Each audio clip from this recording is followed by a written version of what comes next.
साथियों, कल अपने पूर्ण वर्ग और पूर्ण घन किया था। आज उसी पूर्ण वर्ग को अपने दूसरे तरीके से करते हैं। यानी कल अपने किया था अभाज्य गुणनखंड के द्वारा और आज अलग तरीके से करते हैं। सबसे पहले तो अपने वर्ग ज्ञात करेंगे। वर्ग क्या होता है? जो संख्या होती है उस संख्या को उसी से गुणा करना। जैसे 2 है तो 2 को 2 से गुणा करेंगे तो वर्ग आ जाएगा 4, 3 का कितना आएगा 9, 4 का 16, 5 का 25, 6 का 36, इस तरह से 15 तक अपने वर्ग याद कर लेते हैं। 7 का 49 आ जाएगा, 8 का 64, 9 का 81, 10 का 100, 11 का 121, 12 का 144, 13 का 169, 14 का 196 और 15 का 225। अब पूर्ण वर्ग संख्या अपने जैसे मान लेते हैं, कोई उदाहरण ले लेते हैं। जैसे हमने उदाहरण लिया 4356। इसके अंदर अपने क्या करेंगे, दो दो संख्याओं के जोड़े बनाएंगे। दो दो संख्याओं के जोड़े बनाएंगे तो अपने पास पहली संख्या क्या आ रही है, 43 आ रही है। 43 आ रही है तो ये किसके वर्ग में आ रहा है? 7 7 49, यानी 7 का वर्ग तो अपने ज्यादा हो गया। कम कितना आ रहा है? 6 का वर्ग ले लेंगे, यानी 6 6 36। 6 का वर्ग लेते हैं तो 6 ऊपर भी आएगा और बराबर में 6 6 36। इस 43 के नीचे क्या रखेंगे अपने 36। अब क्या करेंगे, 43 में से 36 घटा देंगे।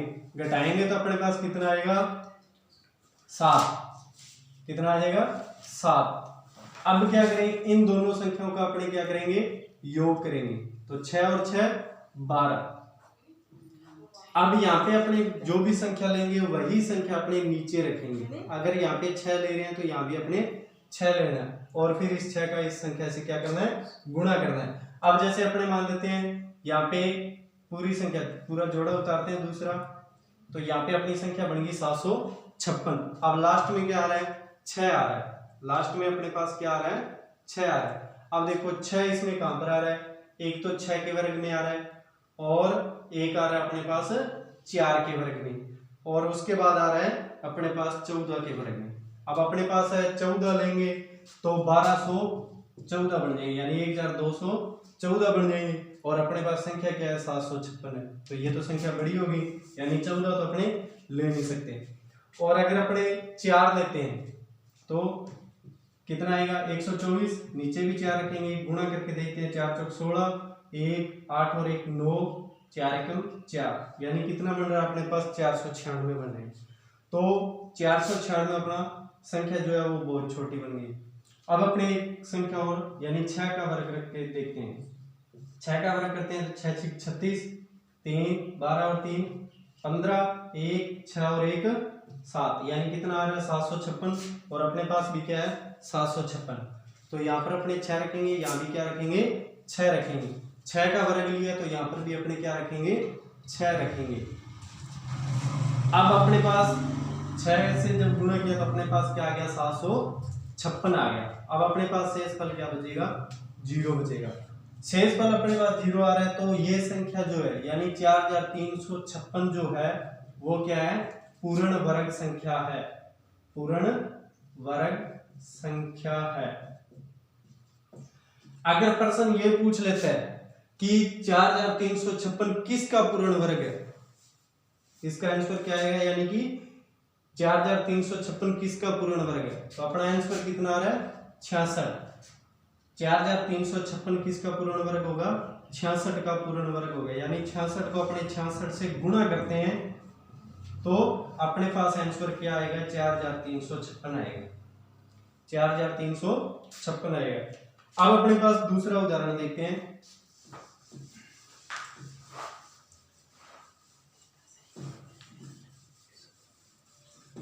दूसरा उदाहरण जैसे मान लेते हैं, अपने संख्या ले लेते हैं 1 3 7 6 4 1। तो दो दो संख्याओं के जोड़े बनाएंगे। सबसे पहले अपने वर्ग संख्या लेते हैं कोई भी। जैसे मान लो अपने पास क्या है, पहले जोड़े में 13 है। 13 है तो 13 किसका वर्ग होगा, किसी का वर्ग नहीं होता। तो अपने वर्ग लेकर देखते हैं। जैसे मान लो 4 लेते हैं, 4 में तो 16 आ रहा है, लेकिन यहाँ पे अपने पास 13 संख्या बड़ी होगी तो अपने वर्ग कौन सा लेंगे, 3 का वर्ग, यानी कि 9। तो यहाँ पर 3 रखेंगे तो यहाँ भी क्या आएगा 3। अब यहाँ पर 9 आ जाएगा क्योंकि 3 का वर्ग 9 है। 13 में से 9 घटाते हैं तो कितना आता है, 4 आता है। अब दूसरा जो जोड़ा था वो अपने नीचे उतारेंगे, इन दोनों का योग आगे आ जाएगा। अब यहाँ पर अपने कोई भी संख्या रखनी है, जो संख्या यहाँ पे आएगी, जो भी वर्ग आएगा यानी वही संख्या अपने नीचे। अगर यहाँ पे 1 लेते हैं तो यहाँ भी क्या लेना पड़ेगा, अपने 1 लेना है।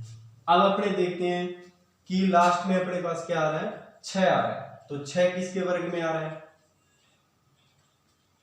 6 अपने पास एक तो आ रहा है 4 के वर्ग में, और एक आ रहा है 6 के वर्ग में, और उसके बाद 14 के वर्ग में आ रहा है।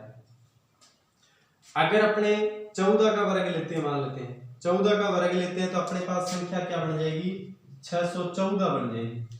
और 614 को 14 से गुणा करते हैं तो बहुत बड़ी संख्या हो जाती है, लेकिन अपने पास क्या है, 476 है। तो अपने दूसरा वर्ग देखते हैं, जैसे 6, तो 6 को 6 से गुणा करते हैं यानी 66 बन जाएगा। यहाँ पर गुणा करते हैं तो 6 6 36, 3 6 6 36 और 3 39 यानी 396 हो गए। यह संख्या अपनी थोड़ी सी कम आ रही है। अब अपने 7 का वर्ग करके देखते हैं इसी के अंदर। 7 7 49, 4 42 और 4 46, 7 42 और 4 46, ठीक। अपने पास कितना आ रहा है, 469, और 476 से ये क्या है, कम है। तो अपने पास यहाँ पे क्या रखेंगे, 7 का वर्ग रखेंगे। 7 का वर्ग लिया तो अपने आंसर में भी 7 लिखेंगे। तो यहाँ पर अपने पास क्या आ जाएगा, 469। अब इनका घटाव करेंगे, घटाव करते हैं तो अपने पास कितना आ रहा है, इनका आ जाएगा 7। अब आगे का जोड़ा यानी 41, और इनका क्या हो जाएगा अपने पास, योग। इनका क्या होगा, योग।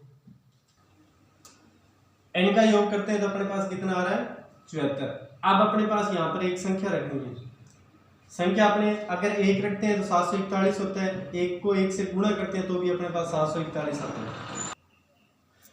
इनकी जगह अपने क्या करते हैं, 1 1 रखते हैं, 741 को 1 से गुणा करते हैं तो 741 आता है।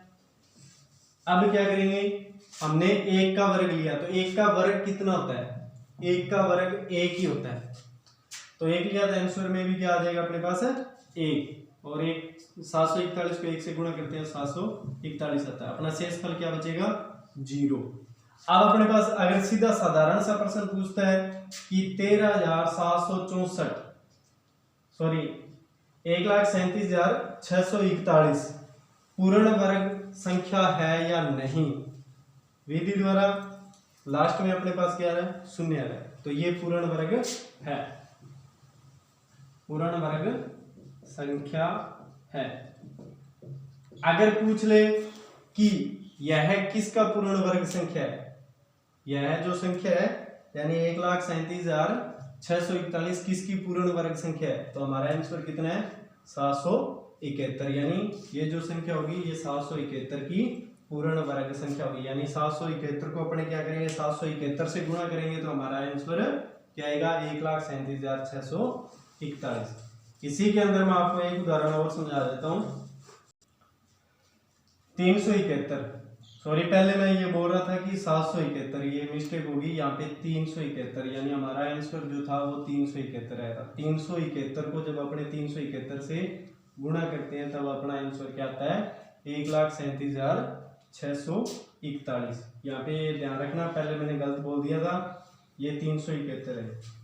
अब इसके बाद अगला उदाहरण देखते हैं अपने।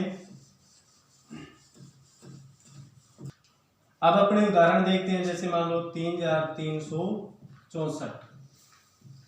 पहले दो संख्याओं के जोड़े बनाएंगे। अब 33 है, 33 किसके वर्ग में आता है, 33 किसके वर्ग में आ रहा है, 4 के वर्ग में तो 16 आ रहे हैं, और 5 के वर्ग में 25 आ रहे हैं, 6 के वर्ग में 36 आ रहे हैं। 36 तो क्या हो गए, ज्यादा हो गए, तो अपने क्या लेंगे, 5 का वर्ग।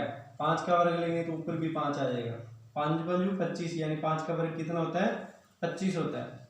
अब 33 में से अपने 25 को घटाते हैं तो कितना आ जाएगा, 8, और ऊपर का जोड़ा अपने नीचे उतार देंगे यानी 64। और इन दोनों का योग हो जाएगा, यानी यहां पर कितना आ जाएगा अपने पास 10। कितना आ जाएगा 10। अब अपने पास देखो लास्ट में क्या आ रहा है 4 आ रहा है, लास्ट में अपने पास 4 आ रहा है, तो 4 किसके वर्ग में आ रहा है, एक तो 2 के वर्ग में आ रहा है और एक क्या आ रहा है 8 के वर्ग में, उसके बाद 12 के वर्ग में आ रहा है। और अब अपने क्या करते हैं, अगर 2 का वर्ग रखते हैं तो अपने पास संख्या क्या बन जाएगी 102, यानी यहाँ पर 2 रखेंगे तो यहाँ भी 2 लेना है। अब इसको इससे गुणा करेंगे तो कितना आ जाएगा 4 0 2, यानी 204 आ रहा है, लेकिन अपने पास 864 है। अब अपने पास क्या करेंगे दूसरा वर्ग रखेंगे, दूसरा वर्ग अपना कौन सा था 8। अगर यहाँ पे 8 रखते हैं तो 108 बन जाएगा। 108 को क्या करेंगे अपने 8 से गुणा करते हैं तो 8 8 64, 0 से करते हैं 6 अंसल थी वो आ जाएगी, और 8 एकम 8 यानी 864, और 864 ही हमारे पास है। तो अपने क्या करेंगे 8 का वर्ग लेंगे तो 864, जब इनको घटाव करेंगे तो क्या आ जाएगा अपने पास 0। अब देखो इस संख्या के अंदर अपने पास क्या हो रहा है पूर्ण भाग जा रहा है, और अपना जो सीधा सा प्रश्न अगर वो पूछता है कि ये पूर्ण वर्ग संख्या है या नहीं, तो हमारी ये पूर्ण वर्ग संख्या है, क्योंकि अंत में अपने पास क्या आ रहा है 0 आ रहा है। अगर प्रश्न में ये पूछता है कि किसका पूर्ण वर्ग संख्या है, तो किसकी पूर्ण वर्ग संख्या होगी 58 की होगी। धन्यवाद।